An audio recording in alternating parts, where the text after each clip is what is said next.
Di sebuah sudut kota Makkah yang ramai, ketika fajar baru saja menyingsing, terdengar suara adzan yang menggema dari Ka'bah. Namun tidak seperti hari-hari biasanya, pagi ini ada sesuatu yang berbeda. Di salah satu rumah sederhana dekat pasar, seorang pemuda tampan sedang duduk termenung dengan wajah yang penuh kegelisahan. Dialah Abu Ubaidah ibn al-Jarrah, seorang pedagang muda yang terkenal jujur dan dapat dipercaya di seluruh Makkah. Meskipun masih berusia 25 tahun, namanya sudah harum di kalangan pedagang karena integritasnya yang tidak pernah diragukan. Setiap orang yang berbisnis dengannya selalu merasa aman dan tentram. Pagi itu, Abu Ubaidah tidak bisa tidur. Pikirannya terus menerawang pada peristiwa yang terjadi beberapa hari yang lalu. Dia mendengar kabar tentang seorang laki-laki bernama Muhammad ibn Abdullah yang mengaku sebagai utusan Allah. Kabar ini menyebar dengan cepat di seluruh Makkah, menimbulkan pro dan kontra di kalangan masyarakat. Ya Allah, apakah benar Engkau telah mengutus seorang rasul di tengah-tengah kami? Gumam Abu Ubaidah sambil memandang langit yang mulai terang. Sebagai seorang yang sudah lama merenungkan kehidupan dan mencari makna yang sesungguhnya, Abu Ubaidah merasa ada panggilan hati yang kuat untuk mencari tahu lebih dalam tentang ajaran yang dibawa oleh Muhammad Shallallahu Alaihi Wasallam. Dia sudah muak dengan kehidupan jahiliyah yang penuh dengan penyembahan berhala dan ketidakadilan. Ketika matahari mulai naik, Abu Ubaidah memutuskan untuk menutup dagangannya lebih awal. Dia berjalan menuju rumah sahabatnya, Sa'd ibn Abi Waqqas, yang kabarnya juga mulai tertarik dengan ajaran Islam.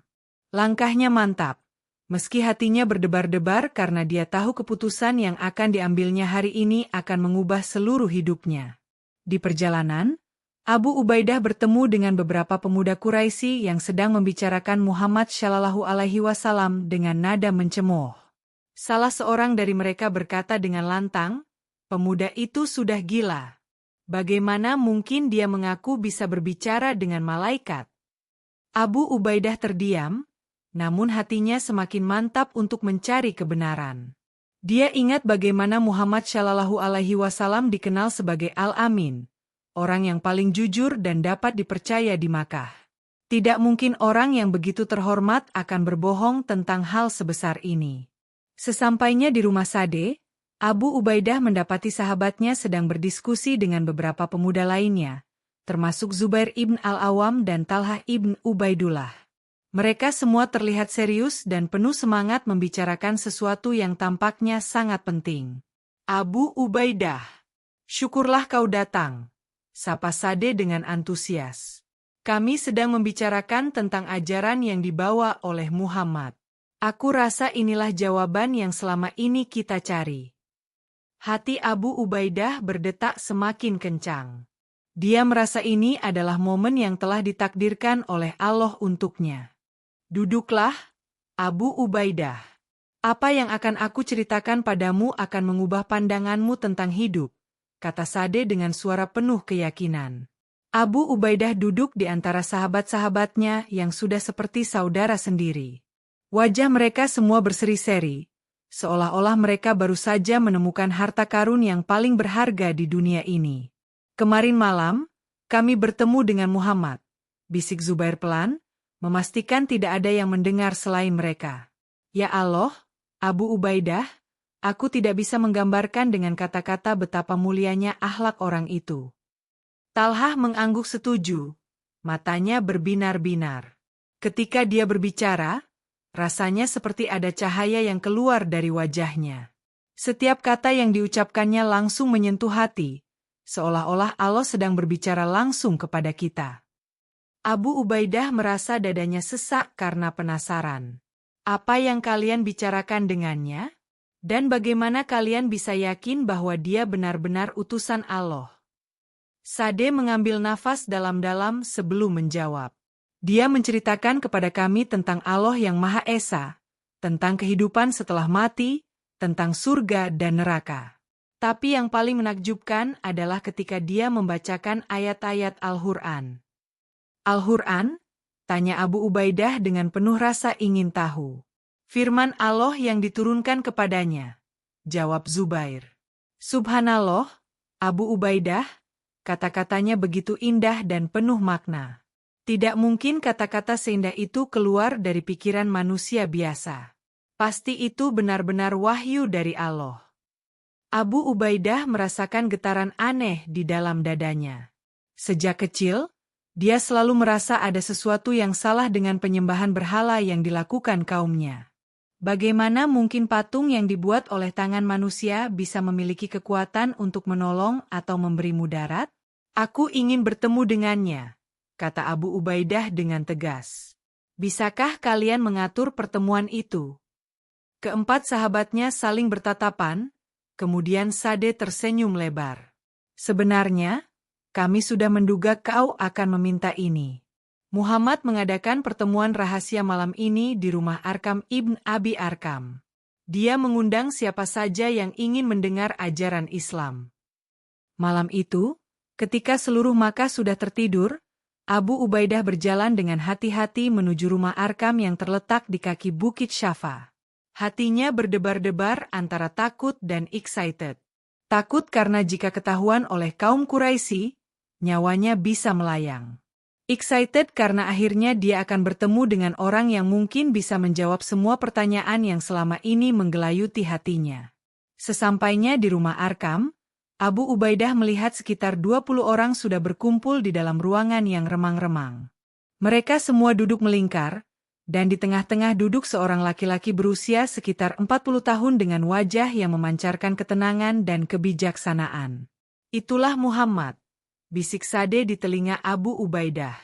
Ketika mata Abu Ubaidah bertemu dengan mata Rasulullah Shallallahu Alaihi Wasallam, dia merasakan sesuatu yang luar biasa. Seolah-olah semua kegelisahan dan kebingungan yang selama ini menghantuinya tiba-tiba lenyap. Ada kedamaian yang aneh mengalir dalam jiwanya. Rasulullah Shallallahu Alaihi Wasallam tersenyum ramah kepada Abu Ubaidah, kemudian mulai berbicara dengan suara yang lembut namun menggetarkan jiwa. Wahai manusia, katakanlah, La ilaha illallah, niscaya kalian akan beruntung. Kalimat sederhana itu bagaikan petir yang menyambar jiwa Abu Ubaidah. La ilaha illallah, tidak ada Tuhan selain Allah. Begitu jelas, begitu masuk akal, begitu sesuai dengan apa yang selama ini dia rasakan di dalam hatinya. Rasulullah Shallallahu Alaihi Wasallam melanjutkan, Allah yang Maha Esa telah menciptakan langit dan bumi, matahari dan bulan, siang dan malam. Dialah yang memberikan hidup dan mematikan. Mengapa kalian menyembah batu yang tidak bisa melihat, tidak bisa mendengar, dan tidak bisa memberi manfaat apapun? Abu Ubaidah merasa air matanya mulai mengalir. Selama ini dia hidup dalam kegelapan, menyembah sesuatu yang bahkan tidak bisa melindungi dirinya sendiri. Bagaimana mungkin patung-patung itu bisa melindunginya? Ya Rasulullah, kata Abu Ubaidah dengan suara bergetar, aku bersaksi bahwa tidak ada Tuhan selain Allah, dan aku bersaksi bahwa Muhammad adalah utusan Allah. Seluruh ruangan hening. Kemudian Rasulullah Shallallahu Alaihi Wasallam berdiri dan memeluk Abu Ubaidah dengan hangat. Selamat datang, saudaraku. Engkau telah memilih jalan yang lurus. Malam itu menjadi malam yang paling berkesan dalam hidup Abu Ubaidah. Dia belajar tentang sholat, tentang puasa, tentang zakat, dan tentang berbagai ajaran Islam lainnya. Setiap ajaran yang dijelaskan oleh Rasulullah Shallallahu Alaihi Wasallam terasa begitu logis dan sesuai dengan fitrah manusia. Namun kebahagiaan Abu Ubaidah tidak berlangsung lama. Ketika dia pulang ke rumah menjelang subuh, dia melihat ayahnya, Al-Jarrah, sedang duduk menunggu dengan wajah murka. Dari mana saja kau semalam? Tanya ayahnya dengan nada tajam. Abu Ubaidah terdiam. Dia tidak mungkin berbohong, karena Islam mengajarkan kejujuran. Tapi dia juga tahu bahwa kalau dia berkata jujur, ayahnya pasti akan marah besar. Aku bertemu dengan Muhammad ibn Abdullah, jawab Abu Ubaidah dengan tenang. Wajah Al-Jarrah langsung memerah. Apa? Kau bertemu dengan penyihir itu?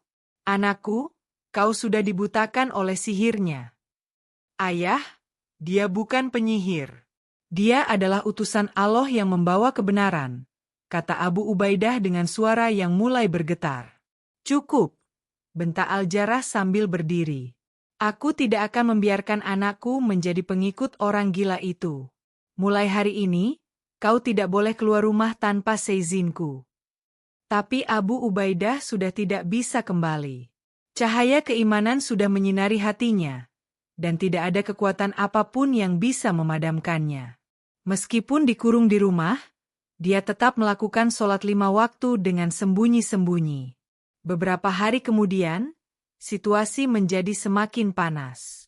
Kaum Quraisy mulai mengintensifkan tekanan mereka terhadap kaum Muslim. Abu Ubaidah mendengar kabar bahwa Bilal ibn Rabah disiksa dengan kejam oleh tuannya, Umayyah ibn Halaf. Yasir dan Sumayyah, orang tua Ammar ibn Yasir, dibunuh karena tidak mau meninggalkan Islam. Suatu malam, ketika seluruh keluarganya sudah tidur, Abu Ubaidah mendengar ketukan pelan di jendela kamarnya. Dia membuka jendela dan melihat Sa'd ibn Abi Waqqas berdiri di bawah dengan wajah cemas. Abu Ubaidah, Rasulullah ingin bertemu denganmu, bisik Sa'd. Ada hal penting yang harus beliau sampaikan. Dengan hati-hati, Abu Ubaidah memanjat keluar dari jendela dan mengikuti Sa'd menuju rumah Arkam. Sesampainya di sana, dia melihat Rasulullah Shallallahu Alaihi Wasallam sedang duduk dengan wajah yang penuh keprihatinan. Wahai Abu Ubaidah, kata Rasulullah Shallallahu Alaihi Wasallam, aku tahu engkau sedang mengalami ujian yang berat. Tapi ingatlah, setiap orang yang beriman pasti akan diuji oleh Allah. Dan ujian terberat akan menimpa orang-orang yang paling Allah cintai. Abu Ubaidah merasakan kekuatan baru mengalir dalam jiwanya. Ya Rasulullah, aku siap menghadapi ujian apapun demi mempertahankan keimananku.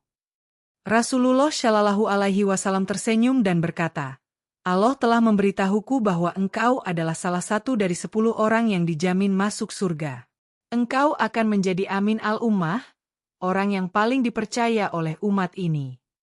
Abu Ubaidah tidak mengerti sepenuhnya makna kata-kata Rasulullah Shallallahu Alaihi Wasallam saat itu. Tapi dia merasakan ada beban yang besar akan dipikul oleh bahunya di masa depan. 3 tahun berlalu sejak Abu Ubaidah memeluk Islam.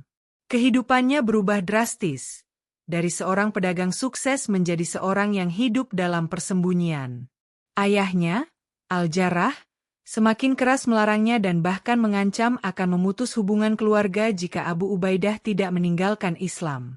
Namun cobaan terberat baru saja dimulai. Kabar buruk datang dari Madinah. Kaum muslimin akan berperang melawan 3.000 pasukan Quraisy yang dipimpin oleh Abu Sufyan. Ini adalah perang Uhud, perang yang akan menguji keimanan setiap muslim hingga batas maksimal. Abu Ubaidah berada dalam dilema yang sangat menyakitkan. Di satu sisi, dia harus berjihad membela agama Allah. Di sisi lain, dia tahu bahwa ayahnya, Al-Jarrah, akan ikut berperang di pihak kaum Quraisy. Bagaimana mungkin dia harus berhadapan dengan ayah kandungnya sendiri di medan perang? Malam sebelum keberangkatan ke Uhud, Abu Ubaidah tidak bisa tidur. Dia terus berdoa kepada Allah, memohon kekuatan untuk menghadapi ujian yang sangat berat ini. Ya Allah, berikanlah aku kekuatan untuk tetap teguh di jalan MU, meskipun aku harus berhadapan dengan orang yang paling aku cintai di dunia ini. Ketika fajar menyingsing, Abu Ubaidah bergabung dengan pasukan Muslim yang berjumlah sekitar 700 orang. Wajahnya tenang, meski hatinya bergolak. Rasulullah Shallallahu Alaihi Wasallam melihat kegelisahan di mata Abu Ubaidah dan menghampirinya. Wahai Abu Ubaidah, aku tahu apa yang sedang engkau rasakan, kata Rasulullah Shallallahu Alaihi Wasallam dengan lembut. Tapi ingatlah firman Allah, tidak akan kamu dapati kaum yang beriman kepada Allah dan hari akhir, saling berkasih sayang dengan orang-orang yang menentang Allah dan Rasul-Nya, sekalipun orang-orang itu adalah bapak-bapak, atau anak-anak, atau saudara-saudara ataupun keluarga mereka. Abu Ubaidah mengangguk sambil menahan air mata. Ya Rasulullah, aku paham. Cinta kepada Allah dan Rasul-Nya harus lebih besar dari cinta kepada siapapun, termasuk keluarga. Sesampainya di medan Uhud, Abu Ubaidah melihat barisan kaum Quraisy yang berbaris rapi di seberang bukit. Matanya mencari-cari sosok ayahnya di antara ribuan prajurit musuh. Jantungnya berdegup kencang ketika akhirnya dia melihat Al-Jarrah berdiri di barisan depan dengan pedang terhunus. Perang dimulai dengan dahsyat. Awalnya, kaum muslimin berhasil mendorong mundur pasukan Quraisy. Abu Ubaidah bertempur dengan gagah berani, menyerang setiap musuh yang menghadangnya. Namun dia sangat berhati-hati untuk menghindari bentrokan langsung dengan ayahnya. Tapi takdir berkata lain. Di tengah kekacauan perang, tiba-tiba Abu Ubaidah melihat ayahnya berlari ke arahnya dengan pedang terhunus tinggi. Mata Al-Jarrah memancarkan kebencian dan kemarahan. "Anak durhaka!" teriak Al-Jarrah sambil menyerang Abu Ubaidah. "Kau telah mengkhianati keluarga dan sukumu." Abu Ubaidah mundur sambil mengangkat perisainya. "Ayah, jangan lakukan ini. Aku tidak ingin menyakiti ayah. Tapi aku ingin membunuhmu," balas Al-Jarrah dengan garang.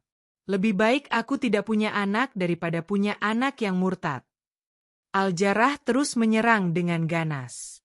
Abu Ubaidah hanya bertahan dan menghindar, tidak mau membalas serangan ayahnya. Tapi ketika Al-Jarrah hampir berhasil menikam dadanya, naluri bertahan hidup Abu Ubaidah mengambil alih. Dengan satu gerakan refleks, Abu Ubaidah menusukkan pedangnya ke dada ayahnya. Al-Jarrah terjatuh dengan darah mengucur dari lukanya.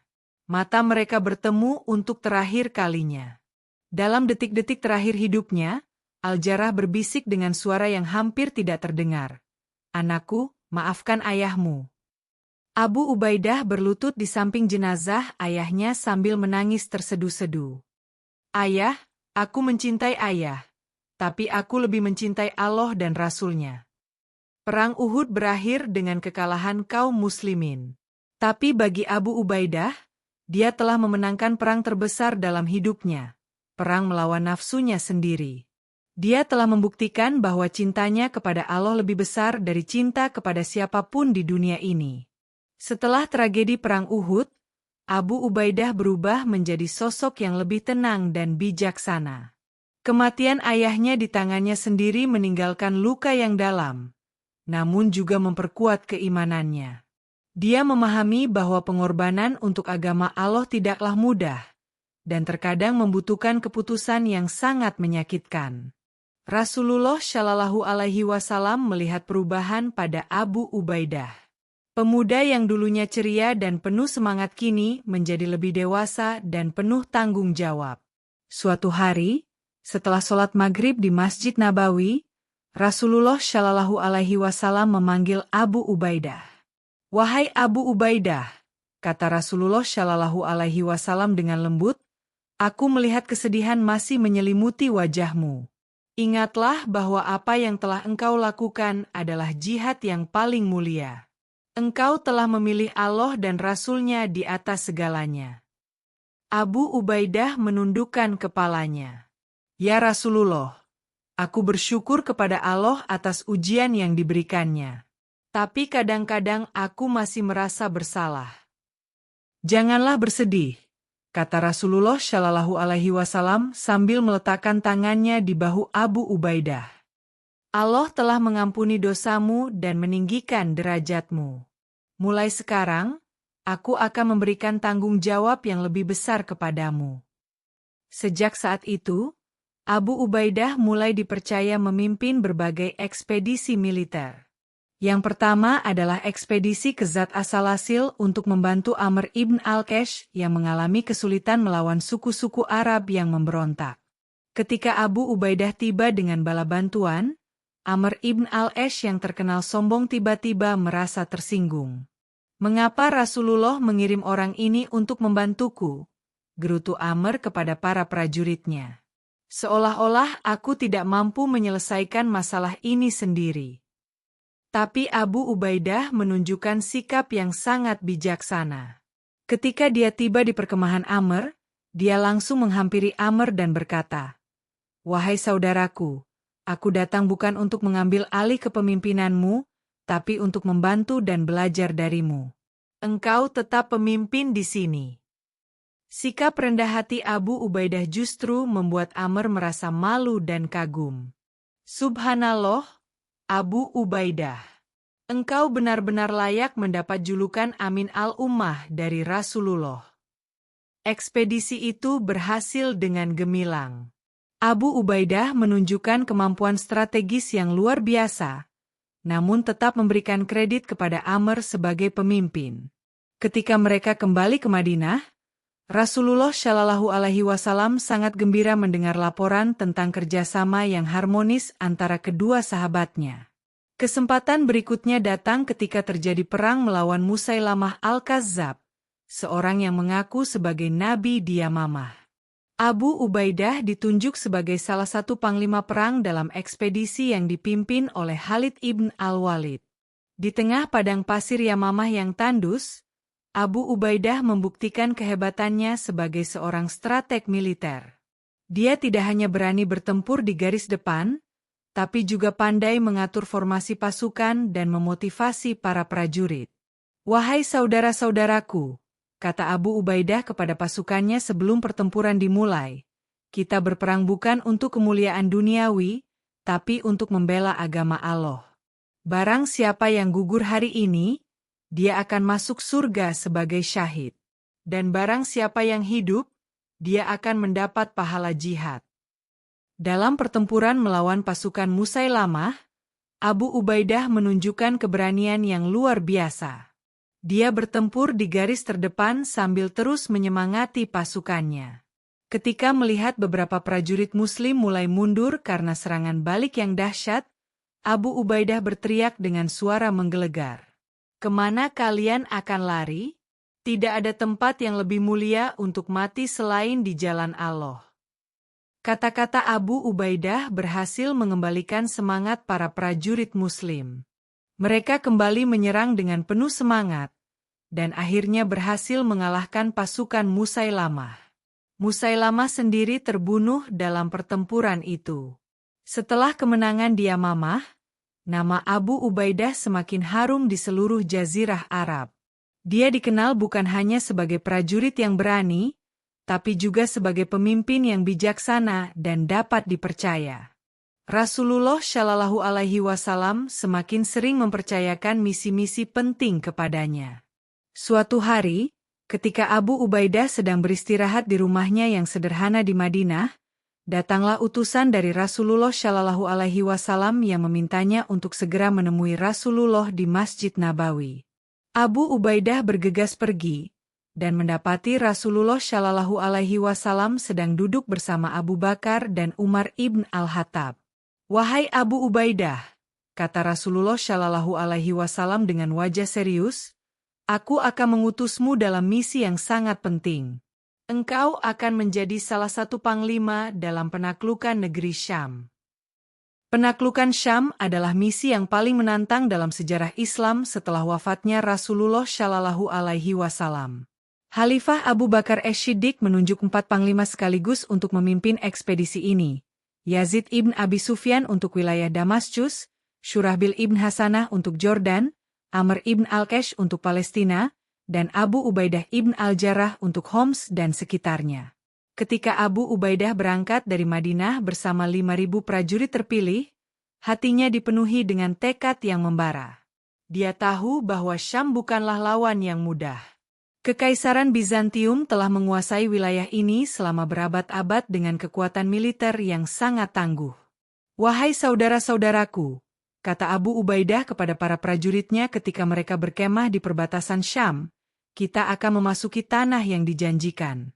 Tapi ingatlah, kita datang bukan sebagai penjajah, melainkan sebagai pembawa rahmat. Perlakukan penduduk setempat dengan baik, hormati tempat ibadah mereka, dan jangan merusak tanaman atau hewan ternak." Perintah Abu Ubaidah ini menunjukkan betapa bijaksana dan berperi kemanusianya dalam memimpin perang. Dia memahami bahwa kemenangan sejati bukan hanya mengalahkan musuh di medan perang, tapi juga memenangkan hati rakyat yang dikuasai. Kota pertama yang dihadapi Abu Ubaidah adalah Bosra, sebuah kota perdagangan penting di selatan Syam. Kota ini dipertahankan oleh Romanus, seorang jenderal Bizantium yang terkenal kejam dan tidak kenal ampun. Ketika Abu Ubaidah mengepung kota itu, Romanus mengirim utusan untuk bernegosiasi. "Hai orang Arab," kata utusan Bizantium dengan nada meremehkan, "kalian lebih baik pulang ke padang pasir kalian. Syam bukan tempat untuk orang-orang primitif seperti kalian." Abu Ubaidah tersenyum tenang. "Katakan kepada tuanmu bahwa kami datang dengan damai. Jika dia mau masuk Islam atau membayar jizyah, kami akan melindunginya. Tapi jika dia memilih perang, maka bersiaplah untuk menghadapi tentara Allah." Romanus memilih perang. Pertempuran berlangsung selama 3 hari 3 malam. Abu Ubaidah menunjukkan kemampuan taktik yang luar biasa. Dia tidak menyerang secara frontal seperti yang diharapkan Romanus, tapi menggunakan strategi pengepungan yang cerdas. Pada malam ketiga, Abu Ubaidah memerintahkan sebagian pasukannya untuk menyusup masuk kota melalui sistem saluran air bawah tanah. Sementara pasukan utama menyerang dari depan, pasukan penyusup menyerang dari dalam. Strategi ini berhasil dengan sempurna, dan kota Bosra jatuh ke tangan kaum muslimin tanpa korban yang berarti.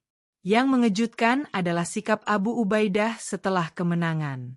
Dia tidak membiarkan pasukannya menjarah atau menyakiti penduduk sipil. Sebaliknya, dia mengumpulkan seluruh penduduk kota di alun-alun utama dan berpidato. "Wahai penduduk Bosra," kata Abu Ubaidah dengan suara yang jelas dan tegas, "kami datang untuk membebaskan kalian dari penindasan. Siapa yang ingin masuk Islam, silakan. Siapa yang ingin tetap pada agamanya, silakan, tapi bayarlah jizyah sebagai tanda perlindungan. Dan siapa yang tidak mau keduanya, silakan pergi dengan damai." Sebagian besar penduduk Bosra memilih untuk membayar jizyah. Mereka terkejut melihat perlakuan yang sangat manusiawi dari para penakluk Muslim. Tidak ada pemaksaan agama, tidak ada penjarahan, dan tidak ada kekerasan terhadap wanita dan anak-anak. Berita kemenangan Abu Ubaidah di Bosra tersebar dengan cepat ke seluruh Syam. Banyak kota kecil yang kemudian menyerah tanpa perlawanan ketika mendengar tentang keadilan dan kemurahan hati Abu Ubaidah. Tapi tantangan terbesar masih menunggu di depan. Kaisar Heraklius, penguasa Bizantium, telah mengirim pasukan raksasa sebanyak 100.000 prajurit untuk menghadapi invasi Muslim. Mereka dipimpin oleh Theodorus, salah satu jenderal terbaik Bizantium. Ketika Abu Ubaidah menerima laporan tentang kedatangan pasukan besar ini, dia segera mengirim surat kepada ketiga panglima Muslim lainnya untuk bergabung dengannya. "Saudara-saudaraku," tulis Abu Ubaidah, "musuh telah mengerahkan seluruh kekuatannya. Saatnya kita bersatu dan menunjukkan kepada dunia bahwa tentara Allah tidak akan pernah kalah." Pertemuan keempat panglima Muslim terjadi di sebuah oasis dekat kota Fihl. Mereka sepakat untuk menyatukan pasukan dan memilih Abu Ubaidah sebagai panglima tertinggi karena pengalamannya yang luas dan kepemimpinannya yang bijaksana. "Wahai saudara-saudara," kata Abu Ubaidah kepada para panglima, "kita akan menghadapi ujian yang sangat berat. Tapi ingatlah, kemenangan tidak ditentukan oleh jumlah pasukan, melainkan oleh pertolongan Allah. Selama kita ikhlas berjihad di jalannya, Dia akan memberikan kemenangan kepada kita." Pertempuran besar di Yarmuk pun tidak bisa dihindari lagi. Lembah Yarmuk menjadi saksi bisu salah satu pertempuran paling menentukan dalam sejarah peradaban manusia. Di satu sisi, berdiri 100.000 prajurit Bizantium yang dipersenjatai dengan peralatan perang terbaik zamannya. Di sisi lain, hanya 40.000 prajurit Muslim yang dipersenjatai dengan iman dan keteguhan hati. Abu Ubaidah berdiri di atas sebuah bukit kecil, memandang hamparan pasukan musuh yang membentang sejauh mata memandang. Hatinya tenang, meski dia tahu bahwa ini adalah pertaruhan hidup mati bagi masa depan Islam di wilayah Syam. "Ya Allah," bisiknya sambil mengangkat kedua tangan, "Engkau melihat betapa sedikit jumlah kami dibanding mereka. Tapi Engkau juga tahu bahwa kami datang untuk menegakkan kalimat MU. Berikanlah kami kemenangan, bukan untuk kemuliaan kami, tapi untuk kemuliaan agama MU." Theodorus, Jenderal Bizantium, begitu yakin dengan kemenangannya. Dia mengirim utusan kepada Abu Ubaidah dengan pesan yang sombong, "Menyerahlah sekarang, dan aku akan memberikan kalian jalan pulang yang aman. Tapi jika kalian nekat berperang, aku akan memusnahkan kalian hingga ke akar-akarnya." Abu Ubaidah menerima utusan itu dengan tenang. "Katakan kepada tuanmu," jawab Abu Ubaidah, "bahwa kami mencintai kematian sebagaimana kalian mencintai kehidupan. Kami datang untuk menang atau mati syahid. Tidak ada pilihan ketiga." Pertempuran dimulai pada pagi yang cerah. Theodorus menyerang dengan formasi klasik Bizantium, infanteri berat di tengah, kavaleri di sayap kanan dan kiri. Strateginya sederhana, hancurkan garis depan Muslim dengan serangan frontal yang dahsyat. Tapi Abu Ubaidah telah menyiapkan strategi yang jauh lebih cerdas. Dia menempatkan Khalid ibn al-Walid dengan kavaleri mobile di sayap kanan, sementara dia sendiri memimpin infanteri di tengah. Yang paling brilian adalah dia menempatkan para pemanah di bukit-bukit kecil yang mengapit lembah. Ketika pasukan Bizantium menyerang, Abu Ubaidah memerintahkan garis depannya untuk mundur perlahan, seolah-olah mereka kewalahan. Theodorus terjebak dalam perangkap ini dan memerintahkan seluruh pasukannya untuk maju lebih dalam ke lembah. "Sekarang!" teriak Abu Ubaidah ketika pasukan Bizantium sudah terlalu jauh masuk ke lembah. Khalid ibn al-Walid langsung menyerang sayap kiri Bizantium dari samping, sementara para pemanah Muslim mulai melepaskan hujan anak panah dari atas bukit. Pasukan Bizantium yang semula teratur langsung kacau balau. Tapi yang paling menakjubkan adalah ketika Abu Ubaidah sendiri turun ke medan perang. Dia bertempur di garis terdepan sambil terus memotivasi pasukannya. "La ilaha illallah," teriaknya sambil menebas musuh-musuhnya satu persatu. Semangat para prajurit Muslim langsung berkobar. Mereka melihat pemimpin mereka bertempur dengan gagah berani, tidak takut mati. Satu persatu, mereka mulai mendorong mundur pasukan Bizantium yang jauh lebih banyak. Di tengah pertempuran yang sengit, terjadi insiden yang sangat mengharukan. Ikrimah ibn Abi Jahal, mantan musuh Islam yang telah bertobat, terluka parah. Dia berbaring di tanah sambil meminta air. Abu Ubaidah segera menghampirinya dengan membawa air. Tapi ketika Abu Ubaidah akan memberikan air itu kepada Ikrimah, Ikrimah melihat Al-Harith ibn Hisham yang juga terluka di dekatnya. "Berikan kepada Al-Harith," kata Ikrimah lemah. Ketika Abu Ubaidah menghampiri Al-Harith, Al-Harith melihat Ayas ibn Abi Rabiah yang terluka lebih parah. "Berikan kepada Ayas," katanya. Tapi ketika Abu Ubaidah sampai di tempat Ayas, Ayas sudah meninggal dunia. Dia kembali ke tempat Al-Harith, tapi Al-Harith juga sudah wafat. Begitu juga dengan Ikrimah. Abu Ubaidah menangis melihat kejadian ini.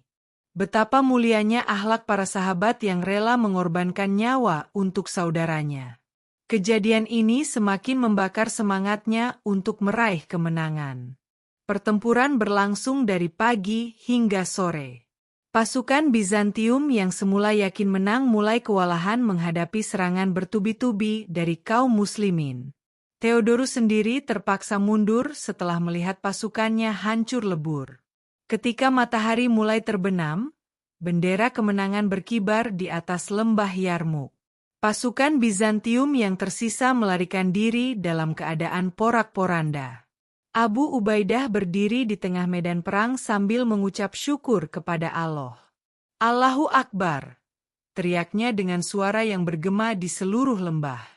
Allah telah memberikan kemenangan kepada kaum muslimin. Kemenangan di Yarmuk membuka jalan bagi penaklukan seluruh Syam. Satu persatu kota besar seperti Damaskus, Aleppo, dan Homs menyerah kepada Abu Ubaidah. Yang mengejutkan dunia adalah cara Abu Ubaidah memperlakukan kota-kota yang ditaklukkannya. Tidak ada pembantaian, tidak ada pemaksaan agama, dan tidak ada penjarahan. Sebaliknya, Abu Ubaidah selalu memberikan 3 pilihan: masuk Islam, membayar jizyah, atau pergi dengan damai.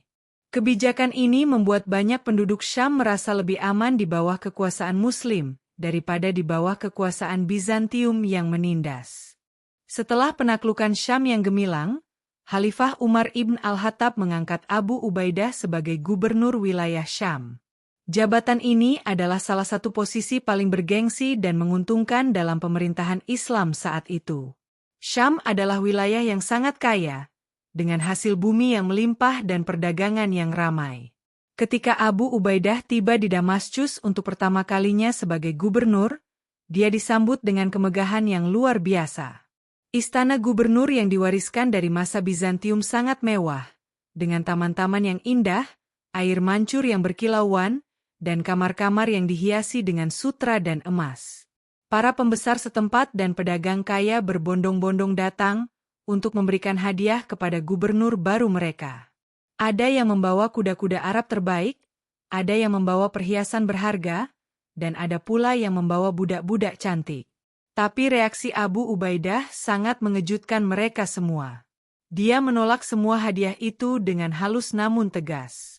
"Saudara-saudaraku," katanya kepada para pembesar, "aku datang ke sini bukan untuk mencari kekayaan, tapi untuk melayani rakyat dan menegakkan keadilan."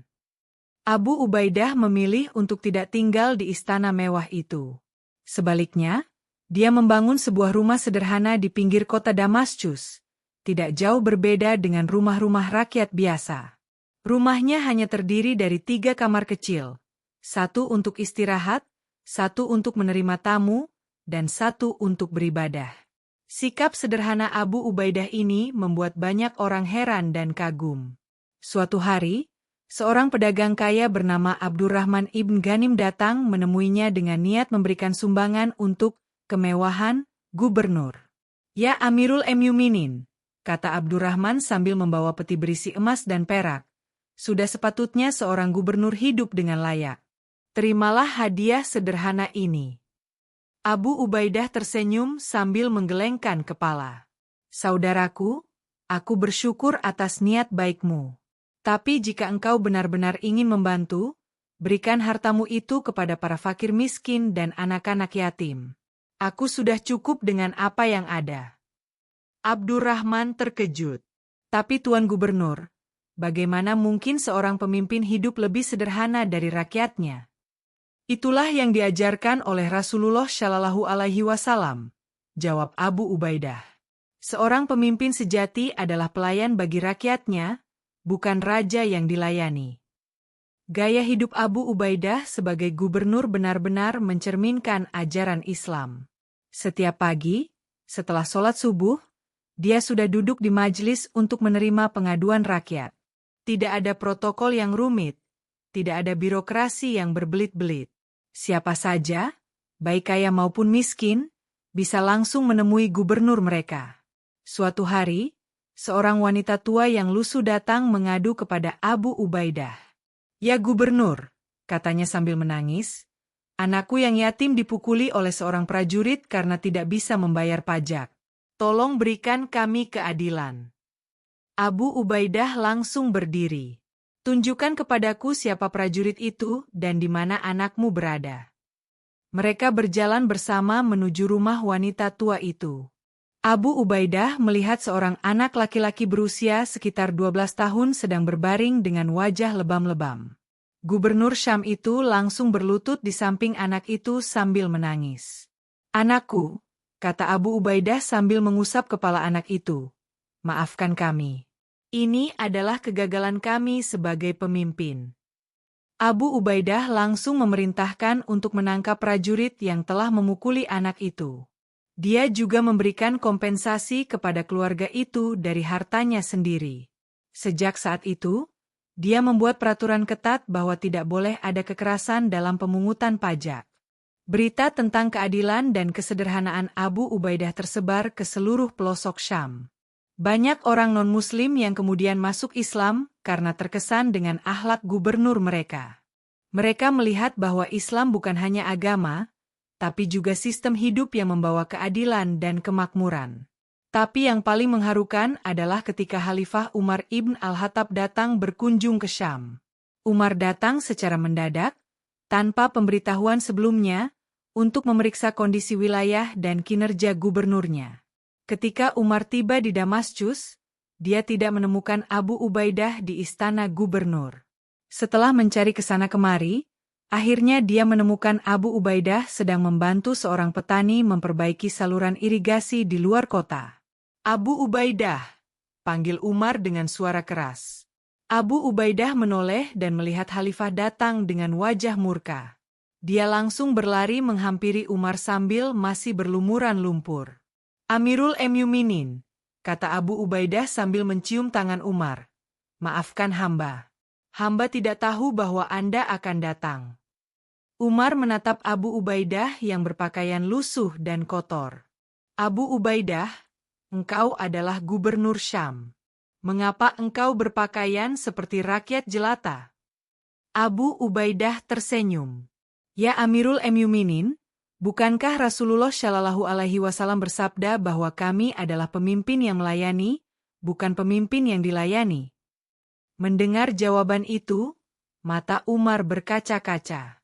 Dia memeluk Abu Ubaidah dengan erat sambil berkata, engkau benar-benar amin al-ummah.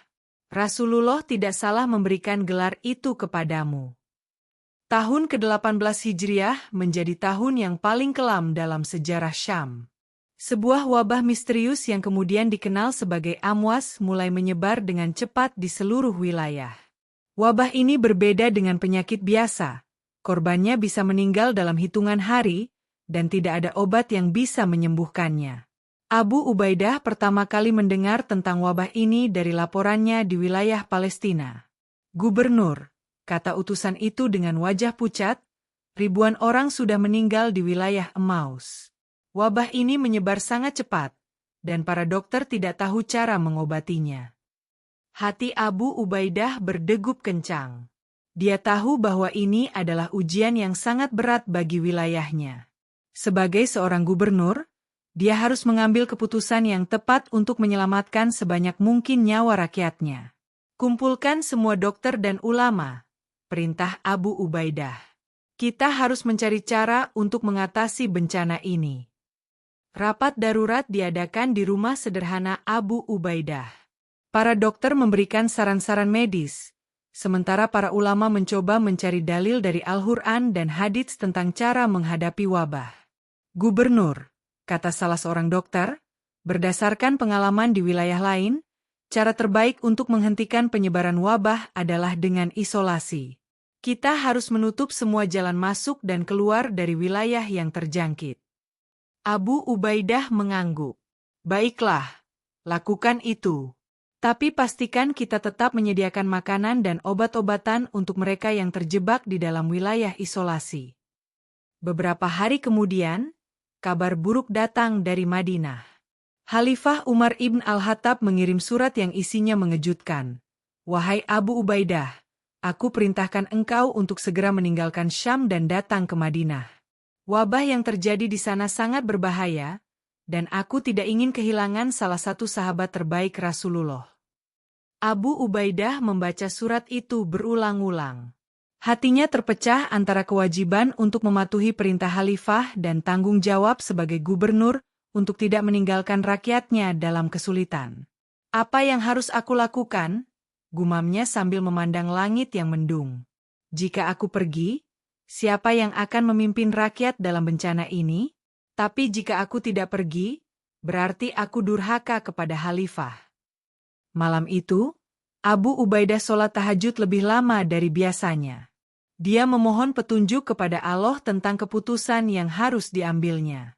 Setelah sholat, dia merasa mendapat ilham tentang apa yang harus dilakukannya. Keesokan harinya, Abu Ubaidah menulis surat balasan kepada Umar. Bismillahirrahmanirrahim. Kepada Amirul Mukminin Umar ibn al-Khattab. Aku telah menerima surat dan perintah Anda. Tapi aku mohon izin untuk tetap tinggal bersama rakyatku. Seorang gembala tidak boleh meninggalkan dombanya ketika serigala sedang mengancam. Jika ini adalah takdir Allah untukku, aku rela menerimanya. Wassalam. Ketika utusan itu berangkat membawa surat, Abu Ubaidah tahu bahwa dia mungkin baru saja membuat keputusan yang akan mengubah takdirnya untuk selamanya. Wabah Amwas terus menyebar dengan cepat. Setiap hari, ratusan orang meninggal dunia. Abu Ubaidah bekerja tanpa lelah, mengunjungi rumah sakit yang penuh sesak, menghibur keluarga-keluarga yang kehilangan orang tercinta, dan memastikan bahwa bantuan medis tersedia untuk semua orang tanpa pandang bulu. "Gubernur," kata salah seorang dokter dengan nada khawatir, "Anda harus lebih berhati-hati. Wabah ini sangat mudah menular. Jika Anda terus berkeliling seperti ini, Anda bisa tertular juga." Abu Ubaidah tersenyum tenang. "Saudaraku, jika Allah telah menakdirkan kematian untukku, tidak ada tempat di dunia ini yang bisa menyelamatkanku. Dan jika Allah belum menakdirkan kematian untukku, maka meski aku tidur di samping orang yang terjangkit wabah, aku tidak akan mati." Suatu malam yang hujan deras, Abu Ubaidah sedang mengunjungi sebuah perkampungan yang paling parah terjangkit wabah. Dia menemukan seorang anak perempuan berusia sekitar 7 tahun sedang menangis di samping jenazah ibunya. "Siapa namamu, anakku?" tanya Abu Ubaidah sambil berlutut di samping anak itu. "Fatimah," jawab anak itu sambil terisak. "Ibu sudah meninggal, dan aku tidak punya siapa-siapa lagi." Abu Ubaidah memeluk anak itu dengan erat. "Kamu punya aku, anakku. Mulai sekarang, aku akan menjadi ayahmu." Abu Ubaidah membawa Fatimah ke rumahnya dan merawatnya seperti anak kandungnya sendiri. Meskipun dalam kondisi wabah yang mengerikan, dia tetap tidak lupa dengan tugas kemanusiaannya. Tapi takdir tidak bisa dielakkan. Sebulan setelah menolak perintah Umar untuk meninggalkan Syam, Abu Ubaidah mulai merasakan gejala-gejala aneh. Badannya demam tinggi, kepalanya pusing, dan nafsu makannya hilang. "Ini dia," gumamnya sambil tersenyum pahit. "Allah telah memanggilku." Abu Ubaidah tidak memberitahu siapapun tentang kondisinya. Dia tetap menjalankan tugasnya sebagai gubernur, meskipun badannya semakin lemah setiap hari. Dia tahu bahwa jika rakyat mengetahui gubernur mereka sakit, mereka akan semakin panik dan putus asa. 5 hari setelah gejala pertama muncul, kondisi Abu Ubaidah semakin memburuk. Badannya yang dulu kekar dan kuat kini melemah dengan cepat. Namun semangat dan imannya tetap membara seperti api yang tidak pernah padam. Pada malam yang sunyi, Abu Ubaidah memanggil Mu'adz ibn Jabal, sahabat sekaligus wakilnya yang paling dipercaya. Ketika Mu'adz datang, dia terkejut melihat wajah Abu Ubaidah yang pucat pasi. "Abu Ubaidah, mengapa engkau tidak memberitahu kondisimu?" tanya Mu'adz sambil menahan air mata. Abu Ubaidah tersenyum lemah. "Saudaraku, aku tidak ingin menambah beban pikiran rakyat. Mereka sudah cukup menderita karena wabah ini. Tapi sekarang, aku merasakan panggilan Allah semakin dekat." Mu'adz berlutut di samping tempat tidur sederhana Abu Ubaidah. "Apa yang bisa aku lakukan untukmu?" "Dengarkanlah wasiatku," kata Abu Ubaidah dengan suara yang semakin melemah. "Pertama, rawatlah anak yatim Fatimah yang kuambil sebagai anakku. Pastikan dia mendapat pendidikan yang baik dan tumbuh menjadi muslimah yang syalihah." Mu'adz mengangguk sambil menangis. "Aku berjanji akan merawatnya seperti anakku sendiri." "Kedua," lanjut Abu Ubaidah, "jangan biarkan rakyat tahu bahwa aku meninggal karena wabah. Katakan saja aku meninggal dalam keadaan normal, agar mereka tidak semakin takut dan putus asa. Ketiga, setelah aku meninggal, jual semua hartaku dan bagikan kepada para fakir miskin. Aku tidak ingin meninggalkan harta duniawi apapun. Keempat, kuburlah aku dengan sederhana, tanpa batu nisan yang mewah. Aku ingin dikuburkan sebagai hamba Allah yang sederhana." Mu'adz tidak sanggup lagi menahan tangisnya. "Abu Ubaidah, engkau adalah teladan bagi kami semua. Bagaimana kami bisa menggantikan sosok sepertimu?" Abu Ubaidah menggenggam tangan Mu'adz dengan sisa kekuatannya. "Saudaraku, Ingatlah bahwa setiap jiwa pasti akan merasakan mati. Yang penting bukanlah berapa lama kita hidup, tapi bagaimana kita menggunakan hidup itu untuk beribadah kepada Allah. Malam itu juga, Abu Ubaidah meminta untuk dipertemukan dengan anak yatim Fatimah yang telah dia angkat. Ketika gadis kecil itu datang, Abu Ubaidah memeluknya dengan erat. "Anakku," bisiknya, "ayah akan pergi dalam perjalanan yang sangat jauh. Ayah tidak akan bisa kembali lagi." Fatimah menangis terseduh-seduh. "Ayah, jangan tinggalkan aku. Aku sudah tidak punya siapa-siapa lagi." "Anakku, engkau masih punya Allah. Dialah yang akan menjaga dan melindungimu selamanya. Dan ingatlah, kita pasti akan bertemu lagi di surga kelak." Saat fajar mulai menyingsing, Abu Ubaidah meminta untuk dibantu duduk menghadap kiblat. Dengan suara yang hampir tak terdengar, dia mulai membaca ayat-ayat Al-Quran yang paling dicintainya. Qul huwa Allahu ahad, Allahu es-samad, lam yalid walam yulad, walam yakun lahu kufuwan ahad.